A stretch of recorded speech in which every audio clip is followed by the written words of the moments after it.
Morning dear students. Mineral nutrition in plants के बारे में हम चर्चा कर रहे थे। हमने इसमें पढ़ा हाइड्रोपोनिक्स सॉइललेस कल्चर, जिसमें बिना मिट्टी के ही पौधों को मनी प्लांट के जैसे उगाया जाता है with the help of some nutrients. इसी के बारे में हम आगे जानेंगे। ये एक शॉर्ट वीडियो है। जैसे कि सबसे पहला क्वेश्चन है, who demonstrate that plant can be grow to maturity in a defined nutrient solution in complete absence of soil. Hydroponics की खोज किसने की थी? तो इसका आंसर है जूलियस बॉन सेक्स। इस साइंटिस्ट ने सबसे पहले बताया था कि बिना मिट्टी के ही मिनरल न्यूट्रिशन में पौधों को ग्रो किया जा सकता है। फिर क्वेश्चन आता है दूसरा, technique of growing plant in a nutrient solution. इसे हाइड्रोपोनिक्स कहा जाता है। थर्ड क्वेश्चन है, on what basis plant element are divided into macro and micro nutrient. तो ये क्वांटिटी के ऊपर बेस्ड होते हैं। 15 ppm से ज़्यादा मात्रा होने पर मैक्रो और 15 ppm से कम मात्रा होने पर माइक्रो न्यूट्रिएंट्स कहा जाता है। नेक्स्ट क्वेश्चन है, what is the source of carbon, hydrogen and oxygen in plant.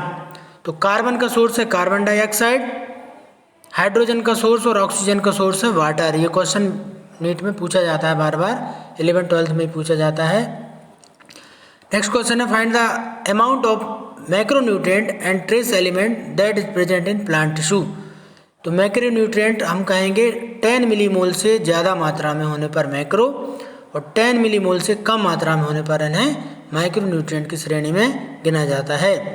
Macronutrients के नाम पूछे जाएंगे तो आपको आंसर देना है CHON PKS कैल्शियम मैग्नीशियम। इसको ऐसे याद रखेंगे, CHON PK sulphur calcium magnesium.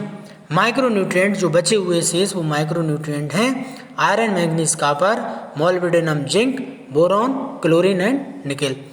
इसके बाद हम बात करेंगे डेफिशिएंसी सिम्टम ऑफ रिलेटिव। ये क्वेश्चन पूछा जाता है कि इमूवेबल एलिमेंट, वो those element which are not movable from older to younger leaf, तो उनकी डेफिशिएंसी सबसे पहले कहाँ दिखाई देगी?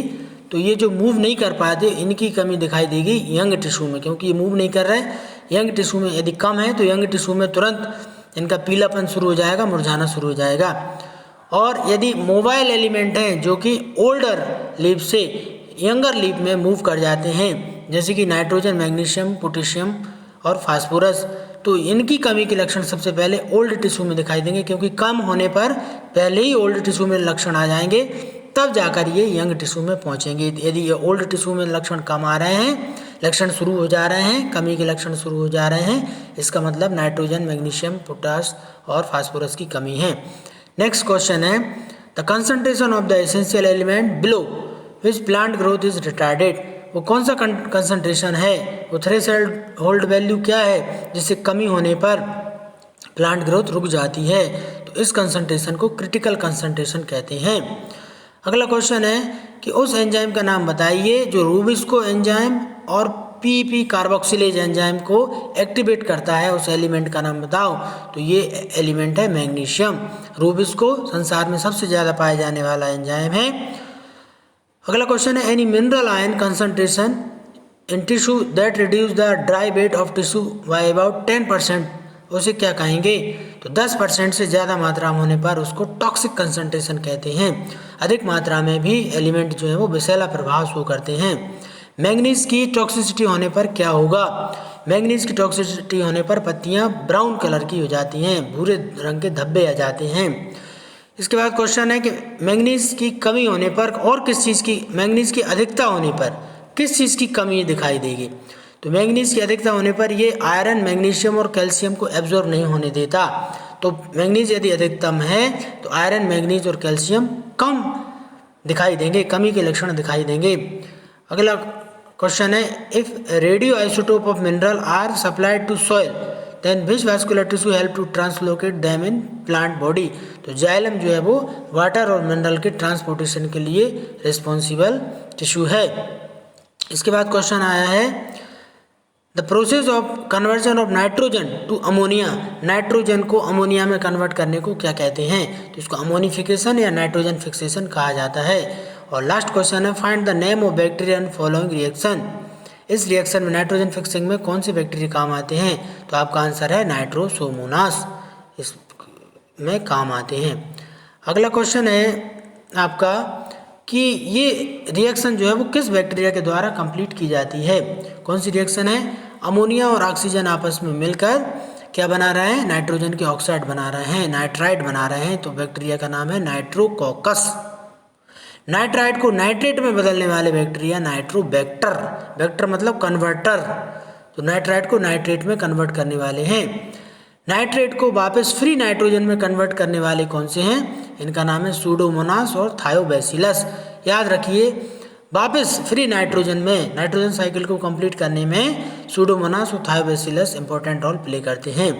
अगला क्वेश्चन है नाइट्रीफाइंग बैक्टीरिया कौन कौन से हैं?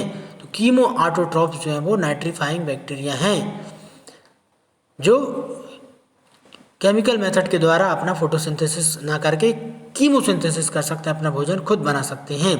नेक्स्ट क्वेश्चन है enzyme nitrogenase which is capable of nitrogen reduction present in.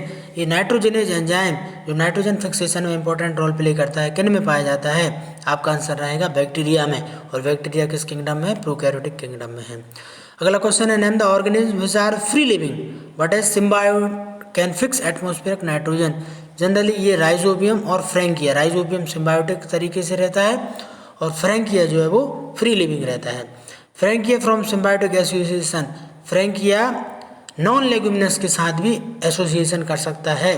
अगला क्वेश्चन है nodule of legume contain oxygen scavenger. ये बार बार पूछे जाने वाला क्वेश्चन है, तो इसको लैग हीमोग्लोबिन कहते हैं। ये पिंक कलर का होता है क्योंकि इसमें हीमोग्लोबिन है, लेग्यूमिनस प्लांट में इसलिए लैग हीमोग्लोबिन। इसके बाद क्वेश्चन है how many ATP are required for formation of 1 ammonia. तो इसका ध्यान रखिए, हमेशा 8 एटीपी लगते हैं एक अमोनिया के फिक्सेशन में। अगला क्वेश्चन है at physiological pH ammonia is protonated to form. Ammonia को यदि प्रोटॉन मिल जाता है तो अमोनियम आयन बन जाता है NH4+, को अमोनियम आयन कहते हैं।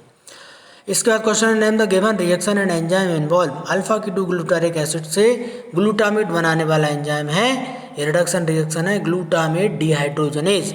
ग्लूटामिक एसिड से ग्लूटामेट बन जाता है। अगला क्वेश्चन है name the given reaction and enzyme involve in it. Transamination, इस रिएक्शन को ट्रांसएमिनेशन कहते हैं जिसमें alpha keto glutaric acid glutamate में बदल रहा है।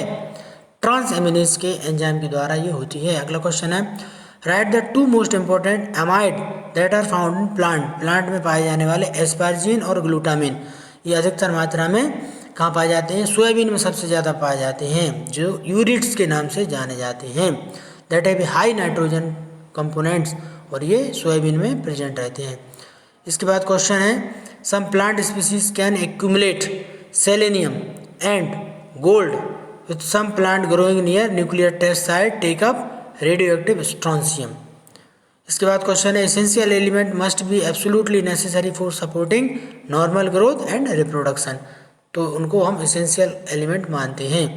अगला क्वेश्चन है the requirement of the essential element must be specific and not replaced by any other element, तभी तो वो स्पेसिफिक कहलाएंगे। Thank you.